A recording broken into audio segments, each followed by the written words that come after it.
রমজানে একটি নামাজের কথা বলবো, শত কষ্ট হলেও এই নামাজটা আপনি ছাড়বেন না, একবার হলেও এই নামাজটা আপনি পড়বেন। নবীজি এই নামাজের এত গুরুত্ব দিতেন, নবীজি বলেছেন জীবনে একবার হলেও তুমি নামাজটা পড়বে।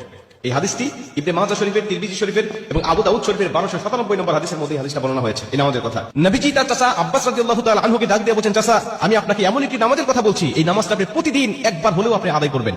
চাচা যদি প্রতিদিন সম্ভব না হয়, অন্তত সপ্তাহে একবার হলেও আপনি নামাজটা পড়বেন। যদি সপ্তাহে সম্ভব না হয়, তাহলে আপনি মাসে অন্তত একবার এই নামাজটা আদায় করবেন। চাচা যদি মাসেও আপনার পক্ষে কষ্টকর হয়ে যায়, বছরে একবার পড়বেন। যদি বছরেও না পারেন, জীবদ্দশায় অন্তত একবার হলেও নামাজটা পড়বেন। কারণ এই নামাজটা এত পাওয়ারফুল নামাজ। এই নামাজটা আদায় করার কারণে আপনার প্রকাশ্যে অপ্রকাশ্যে যত গুনাহ করেছেন, আপনার ইচ্ছায় অনিচ্ছায় যত গুনাহ করেছেন, আপনার অতীত জীবনে যত গুনাহ করেছেন, সব গুনাহ আল্লাহ আপনাকে ক্ষমা করে দিবে। চাচা এই নামাজটার নিয়মটা একটু ব্যতিক্রম। এই নামাজটাকে বলা হয় সালাতুত তাসবিহ। এই নামাজের মধ্যে অতিরিক্ত কিছু তাসবিহ পাঠ করতে হয়। সুবহানাল্লাহ, আলহামদুলিল্লাহ, লা ইলাহা ইল্লাল্লাহ, আল্লাহু আকবার। এই চারটা তাসবিহ একত্রিত করে সুবহানাল্লাহি ওয়াল হামদুলিল্লাহি ওয়া লা ইলাহা ইল্লাল্লাহু আল্লাহু আকবার, এই তাসবিহগুলো, এই বাক্যগুলো এখানে পাঠ করতে হয়। 4 রাকাত বিশিষ্ট এই নামাজ সালাতুত তাসবিহ 4 রাকাত পড়তে হয় এক নিয়তে। 4 রাকাত নামাজে প্রতি রাকাতে 75 বার করে করে মোট 300 বার এই তাসবিহটা পাঠ করতে হয়। সুবহানাল্লাহি ওয়াল হামদুলিল্লাহি ওয়া লা ইলাহা ইল্লাল্লাহু আল্লাহু আকবার। এই তাসবিহটা, এই দোয়াটা 75 বার করে করে প্রতি 4 রাকাতে মোট 300 বার করে আপনি পাঠ করবেন। কি নিয়মে পাঠ করবেন আমি আপনাকে নিয়মটা শেখাচ্ছি। আবু দাউদ শরীফের 1297 নম্বর হাদিসের মধ্যে যে নিয়মটা এসেছে, আমি এই নিয়মটা আপনাকে শেখাচ্ছি।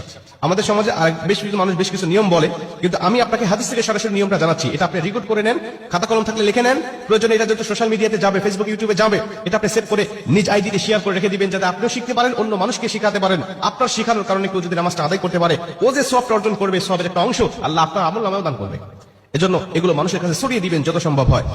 আপনি প্রথমে যখন নামাজটা শুরু করবেন, নিয়ত করবেন নফল নামাজের নিয়ত করে অন্যান্য নামাজে যেভাবে সানা পাঠ করি আপনি সেভাবে সানা পড়বেন। অন্যান্য নামাজে যেভাবে সূরা ফাতিহা পড়ি ওভাবে সূরা ফাতিহা পড়বেন। অন্যান্য নামাজে সূরা ফাতিহার পরে যেভাবে সূরা মিলান ওইভাবে সূরা মিলাবেন।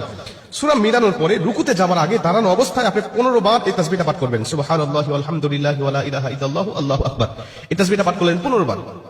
15 বার পাঠ করার পরে আপনি রুকুতে চলে গেলেন। রুকুতে গিয়ে রুকুর যে তাসবিহটা আছে, তাসবিহটা পাঠ করার পরে সুবহান রাব্বিল আযীম বলার পরে আপনি এই তাসবিহটা আবার পাঠ করবেন 10 বার। সুবহানাল্লাহি ওয়াল হামদুলিল্লাহি ওয়া লা ইলাহা ইল্লাল্লাহু আল্লাহু আকবার। এই 15 বার আর 10 বার 25 বার। এরপরে আপনি রুকু থেকে উঠে দাঁড়ালেন, দাঁড়ানোর অবস্থায় আপনি আবারও 10 বার পাঠ করবেন। তাহলে হলো 10 আর 25 35 বার। এরপরে আপনি রুকুতে চলে যাবেন। রুকুতে গিয়ে রুকুর তাসবিহটা পাঠ করার পরে আবারও পড়বেন 10 বার।